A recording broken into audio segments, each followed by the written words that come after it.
जय हिंद दोस्तों, मैं इनकेत कुमार बिहार कृषि कॉलेज सबौर भागलपुर से एग्री गाइडेंस के इस यूट्यूब चैनल में आप लोगों का स्वागत करता हूं। तो जैसा कि आप लोग को पता है कि जो है 11 सितंबर से मिड टर्म होने वाला है। तो आज की इस वीडियो में हम लोग देखेंगे कि जो है renewable energy and green technology का मिड टर्म में क्या क्या क्वेश्चन आ सकते हैं। और इस वीडियो में हम लोग यह भी बात करेंगे कि जो है क्वेश्चन आंसर यानी कि शॉर्ट क्वेश्चन जो आते हैं उसको किस प्रकार से लिखे ताकि हम लोग को 2 में 2 मार्क्स आए। जैसा कि आप लोगों को पता है कि जो है मिड टर्म में जो क्वेश्चन आते हैं, क्वेश्चन को 2 भागों में डिवाइड किया जाता है। एक सब्जेक्टिव क्वेश्चन, एक आता है ऑब्जेक्टिव क्वेश्चन। सब्जेक्टिव क्वेश्चन में 5 क्वेश्चन होते हैं 2 नंबर के, यानी कि 10 नंबर के क्वेश्चन होते हैं। और ऑब्जेक्टिव में 10 फिल इन द ब्लैंक्स और 10 ट्रू फॉल्स होते हैं। इस प्रकार से 30 नंबर का क्वेश्चन पूछा जाता है। और हम लोग के टाइम में जो है चैप्टर 3 तक क्वेश्चन पूछा गया था। तो आज की इस वीडियो में हम लोग यही देखेंगे कि चैप्टर 3 तक यानी कि 1 to 3 तक में कौन कौन से ऐसे इंपॉर्टेंट क्वेश्चन है, चाहे वो ऑब्जेक्टिव को हो चाहे वो सब्जेक्टिव को, जो आप लोग एग्जाम में आ सकते हैं और जो हम लोग एग्जाम में आए थे। इसके अलावा इस वीडियो में हम लोग यह भी बात करेंगे कि जो है आंसर राइटिंग को किस प्रकार से लिखे ताकि हमें 2 में 2 नंबर आ पाए। क्योंकि बहुत बार क्या होता है कि हम लोग बहुत मेहनत करके जाते हैं लेकिन तब पर भी 24, 25, साढ़े 25, 26 तक नंबर ही उतने नंबर तक ही आ पाते हैं। और बहुत कम स्टूडेंट होते हैं जिनका 27, 28 नंबर आ पाता है। इस वीडियो में मैं आप लोग को यह भी बताऊंगा कि जो आंसर राइटिंग को किस प्रकार से लिखना है ताकि जो है इस विषय में भी 28, 29, साढ़े 29, 30 नंबर तक भी आ सके। तो आप लोग वीडियो को ध्यान से देखिएगा। तो वीडियो में आगे बढ़ने से पहले अगर अभी तक आपने हमारे चैनल को सब्सक्राइब नहीं किया है तो कृपया चैनल को सब्सक्राइब कर दें, और वीडियो को लाइक नहीं किया है तो वीडियो को लाइक कर दें। तो चलिए, तो सबसे पहले हम लोग देखते हैं कि शॉर्ट में किस किस टाइप के क्वेश्चन आते हैं। तो शॉर्ट्स में बेसिकली सबसे पहला जो क्वेश्चन है, right A short note on, right A short note on renewable energy, renewable energy. देखिए, जैसा कि मैं आप लोग को बता देना चाहता हूँ कि यह क्वेश्चन जो है हम लोग के समय में भी आया था। तो अब हम लोग बात करेंगे कि जो है इस क्वेश्चन को किस प्रकार से आंसर करना है। तो सबसे पहले हम लोग को लिखना है कि जो है रिन्यूएबल एनर्जी क्या होता है, उसका डिफिनेशन लिखना है, उसके साथ ही उसका कुछ एग्जाम्पल को लिख देना है। उसके बाद रिन्यूएबल एनर्जी का क्या क्या एडवांटेज होता है, कम से कम 5 से 6 पॉइंट उसमें, और क्या क्या डिसएडवांटेज है उसके बारे में भी आप लोग को लिखना है। जब अगर आप लोग इन तीनों पॉइंट को मेंशन करते हुए आप लोग आंसर को लिखते हैं तभी आप लोग को जो 2 में 2 नंबर मिलेंगे। सेकेंड क्वेश्चन आता है principles of pyrolysis. Second question क्या है, principles of pyrolysis, principles of pyrolysis. ये बहुत इंपॉर्टेंट क्वेश्चन है, ठीक है। तो जब भी अगर पायरोलाइसिस का क्वेश्चन आए तो सबसे पहले हम लोग को लिखना पड़ता है कि जो पायरोलाइसिस क्या होता है। उसके बाद जो भी किताब में आप लोगों को पॉइंट दिया गया उसको पॉइंट बाय पॉइंट मतलब क्या, 1, 2, 3, 4 करके इस टाइप कर लिखना है। और है क्या कि इसके बारे में आप जितना अधिक से अधिक लिख सकते हैं वो आप लोगों को जो है उतना अच्छा होगा। आप लोगों को जो भी क्वेश्चन पूछा जाए एग्जाम में, आपको उसके बारे में जो पता हो सब पॉइंट को वहां मेंशन करके आना है। थर्ड क्वेश्चन है principles of gasification, principles of gasification, principles of gasification. ये भी क्वेश्चन जो है कि एग्जाम में आता है। चौथा क्वेश्चन है कि सोलर कांस्टेंट क्या है, डिफाइन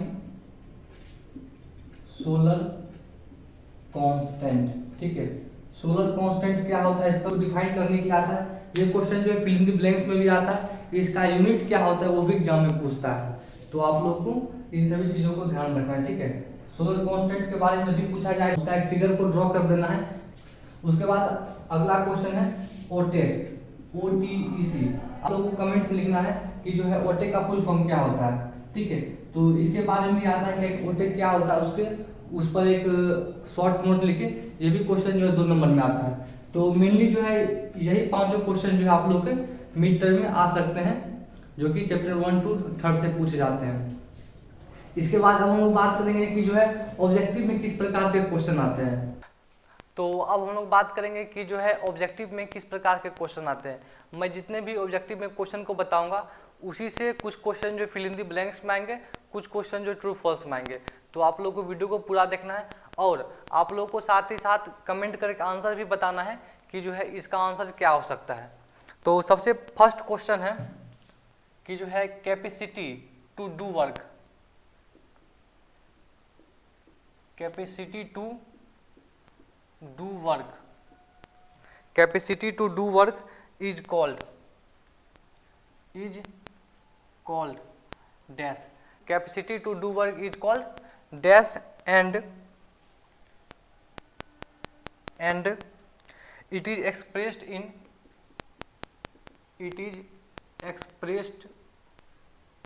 in डैश। ठीक है, मतलब कि काम करने की क्षमता को क्या बोलते हैं और इसे किस में एक्सप्रेस किया जाता है। तो जैसा कि आप लोग को पता होगा कि जो है capacity to do work is called energy, इसका आंसर एनर्जी होगा। और हम इसको जो है एक्सप्रेस करते हैं न्यूटन मीटर या जूल में। ठीक है, सेकेंड क्वेश्चन है हम लोग का, the energy density is, the energy density is expressed, the energy density is expressed in, energy density को जो है किस में एक्सप्रेस्ड करते हैं। ठीक है, एनर्जी डेंसिटी को किस में एक्सप्रेस्ड करते हैं, तो इसका आंसर हो जाएगा जूल पर केजी। आप लोग को अगर आ रहा है तो आप लोग को आंसर कमेंट भी करना है कि इसका आंसर क्या हो सकता है। थर्ड नंबर जो हमारा क्वेश्चन है वो है कन्वेंशनल इकोनॉमिस्ट। ये सारे जो भी मैं क्वेश्चन बता रहा हूँ वो सारे क्वेश्चन हम लोग के मिड में आए थे। Conventional economist seek exponential growth,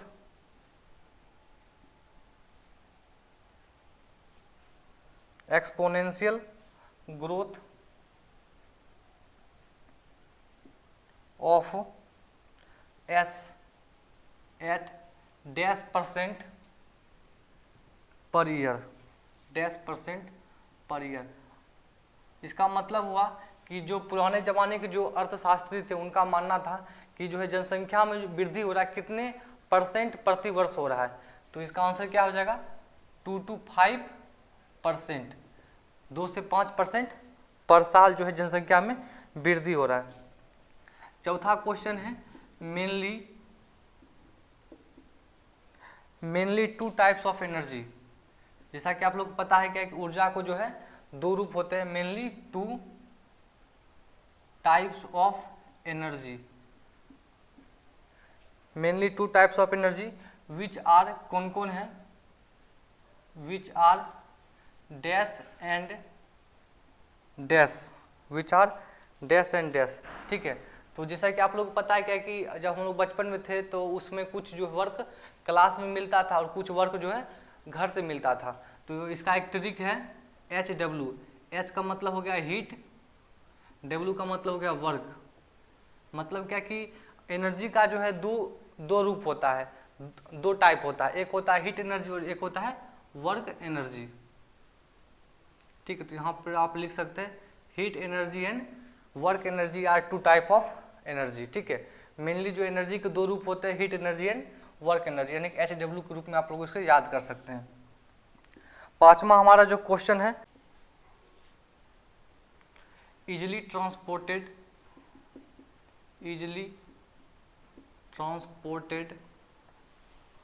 and its efficiency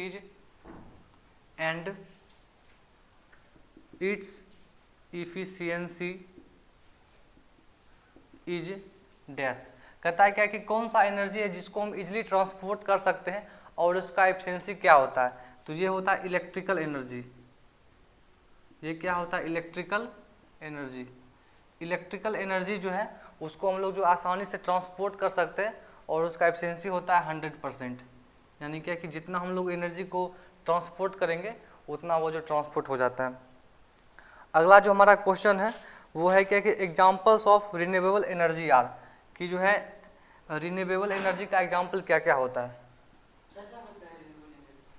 examples of renewable energy, तो जैसा कि आप लोगों को पता है क्या कि अगर दो फिल इन द ब्लैंक्स में पूछे तो एक हो जाएगा सोलर एनर्जी, एक क्या हो जाएगा solar energy,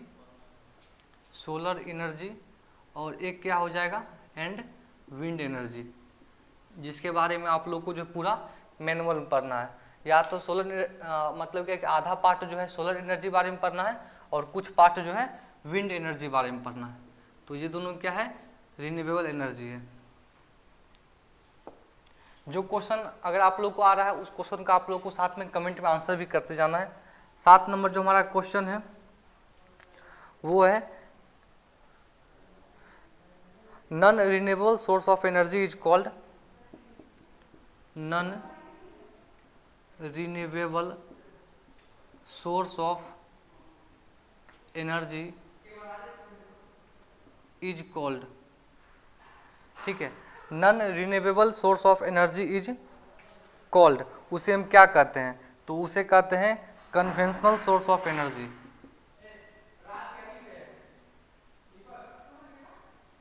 conventional source of energy.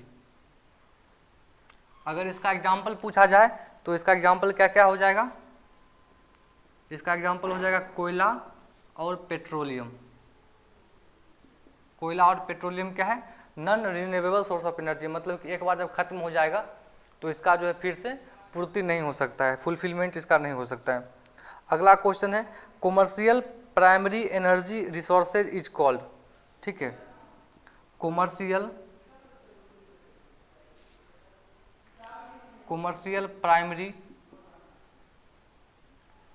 Primary energy resources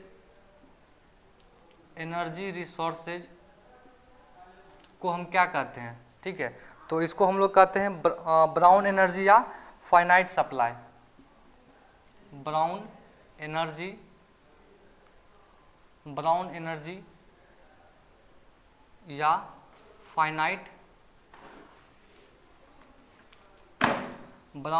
या फाइनाइट सप्लाईज,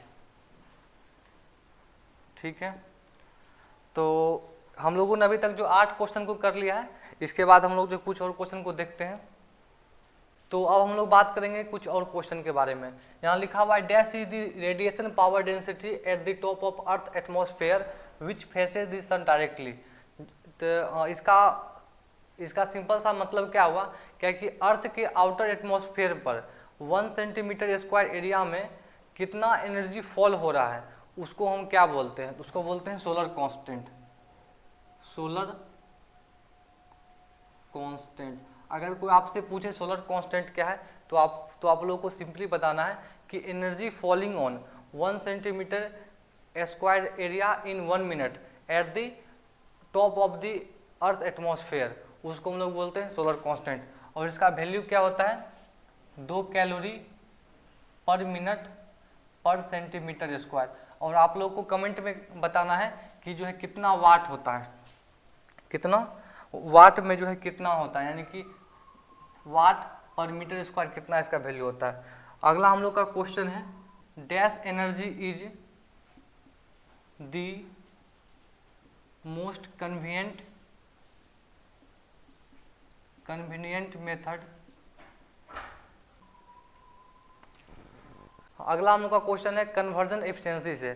कन्वर्जन एफिशिएंसी का मतलब हुआ कि अगर हम लोग एक एनर्जी को दूसरे रूप में चेंज करते हैं तो उसका एफिशिएंसी क्या होता है, ठीक है, कन्वर्जन एफिशिएंसी,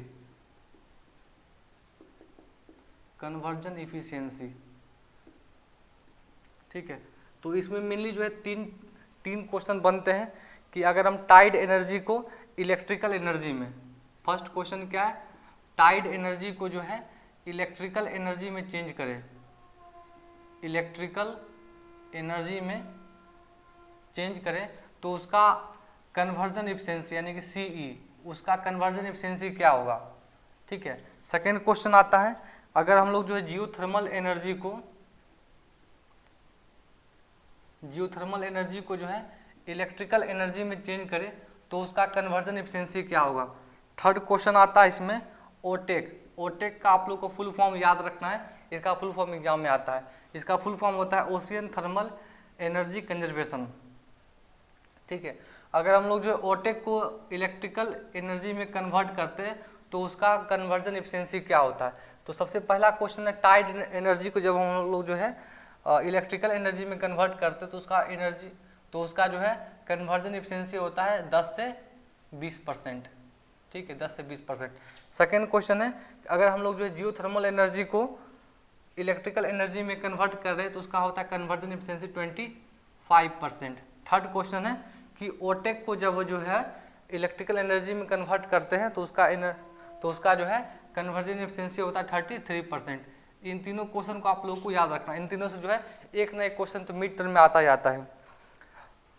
फोर्थ क्वेश्चन जो है जो मैंने आप लोग को बताया कि ओटेक का आप लोग को जो है ओटेक का आप लोग को डिफिनेशन भी ध्यान रखना है, साथ में उसका फुल फॉर्म में ध्यान रखना है। ये दोनों क्वेश्चन एग्जाम में आते हैं। ठीक है, ओटेक का फुल फॉर्म क्या होता है, डिफिनेशन क्या होता है और उसका कन्वर्जन एफिशिएंसी क्या होता है, तो तीनों आप लोग को ध्यान रखना है। अगला हमारा क्वेश्चन है कि जो है gasification is the process, gasification is the process, gasification एक प्रोसेस है डेट प्रोड्यूसेज जिसमें बनता है। तो क्या क्या बनता है वो आप लोग कमेंट करना है, डैश एंड डैश क्या क्या उसमें बनता है। तो इसमें बनता है पायरोलिटिक oil,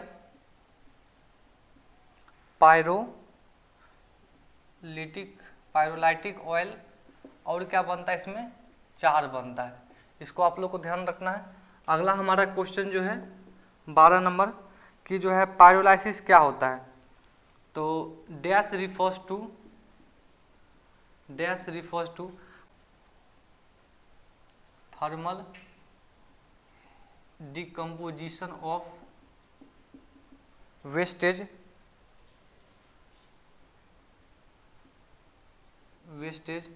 in an inert atmosphere,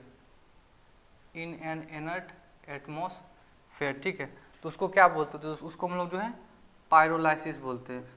आप लोग को जो है पायरोलाइसिस, गैसिफिकेशन और कंबसन इन तीनों का डिफिनेशन को अच्छी प्रकार से याद कर लेना है। इन तीनों में से कुछ ना क्वेश्चन जो फिल इन द ब्लैंक्स में आते हैं क्वेश्चन है। अगला क्वेश्चन है thermal chemical conversion includes, thermal chemical conversion includes, इसमें क्या क्या आता है ना। थर्मोकेमिकल, थर्मो यहाँ थर्मो हो जाएगा, थर्मोकेमिकल कन्वर्जन इंक्लूड्स, उसमें क्या क्या आता है, इंक्लूड्स प्रोसेस लाइक, इसमें आप लोग को ध्यान रखना है CGP, क्या है CGP, C मतलब कंबसन, G मतलब गैसिफिकेशन, P मतलब पायरोलाइसिस। ठीक है, तो क्या क्या हो जाएगा, C से कंबसन, ठीक है, G से गैसिफिकेशन और P से क्या हो जाएगा पायरोलाइसिस, ठीक है। तो आप लोग को इसको ध्यान रखना है। अगला जो हमारा क्वेश्चन है conversion routes of biomass are, conversion routes of biomass are, कि बायोमास को हम लोग जो एक रूप से दूसरे रूप में बदलते हैं, हमारे पास कौन कौन सा रूट है। तो मेनली हम लोग के पास 3 रूट है, कौन कौन सा वो है। तो फर्स्ट है thermal chemical conversion, thermal chemical conversion, ठीक है। सेकेंड है हम लोग के पास केमिकल कन्वर्जन,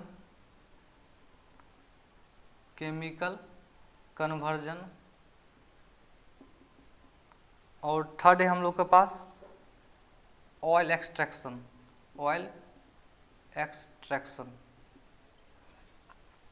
अगला जो वो क्वेश्चन है कि most of the biomass in dry state can be burned directly to produce dash dash and dash. ठीक है, तो अब हम लोग कुछ और क्वेश्चन की बात करेंगे। इसमें से एक ऐसा क्वेश्चन है जो मैंने खुद मिड टर्म के एग्जाम में गलती किया था, तो मैं आप लोगों को वो भी क्वेश्चन बताऊंगा कि वो क्वेश्चन जो है आप लोगों को गलत नहीं करना है।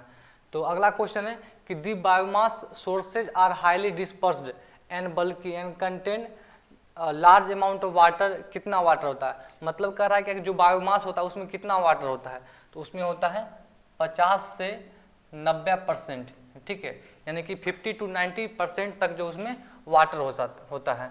अगला क्वेश्चन है most of the biomass in dry state can be burned directly to produce. कहता है क्या कि जो हमारे पास बायोमास होता है उसको जब हम बर्न करते हैं तो उससे क्या क्या प्रोड्यूस होता है, उससे होता है हीट प्रोड्यूस होता है, स्टीम, और हम उससे जो है इलेक्ट्रिसिटी भी प्रोड्यूस कर सकते हैं, इलेक्ट्रिसिटी।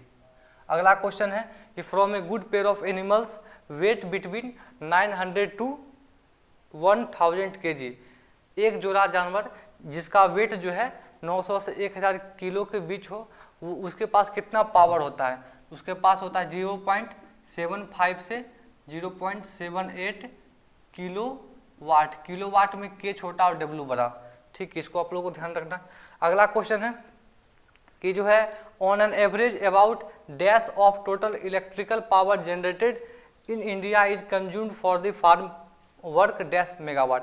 कहता है क्या कि इंडिया में जितना भी पावर का जनरेशन होता है उसमें से कितना पावर जो है फार्म वर्क के लिए यूज होता है, तो वो होता है 1/10। ठीक है, और इसका वैल्यू कितना होता है 4600 मेगावाट। जो 19 नंबर क्वेश्चन है, ये क्वेश्चन जो मैंने अपने मिड टर्म के एग्जाम में गलती किया था, तो इस क्वेश्चन का आंसर आप लोग को कमेंट में बताना है कि जो है self propelled combiners dozers reapers sprayers etc are comes under dash power. इसका मैं ऑप्शन भी दे देता हूँ, मोबाइल पावर या स्टेशनरी पावर।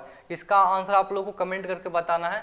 और इस वीडियो को आप लोग बार बार देखिए, मैंने जितने भी क्वेश्चन बताए हैं उस क्वेश्चन को आप लोग को बार बार प्रैक्टिस करना है और बार बार लिख के याद करना है, ताकि जो एग्जाम में जब ये क्वेश्चन आए तो वहाँ पर आप लोग को गलती नहीं हो और एग्जाम से पहले आप लोग का जो है आंसर लिख के कॉपी तैयार हो जाना चाहिए। तो आज के इस वीडियो में इतना है, और अभी तक आपने हमारे वीडियो को लाइक नहीं किया है तो वीडियो को लाइक कर दे, और चैनल को सब्सक्राइब नहीं किया है तो चैनल को सब्सक्राइब कर दे। वीडियो को देखने के लिए बहुत बहुत धन्यवाद।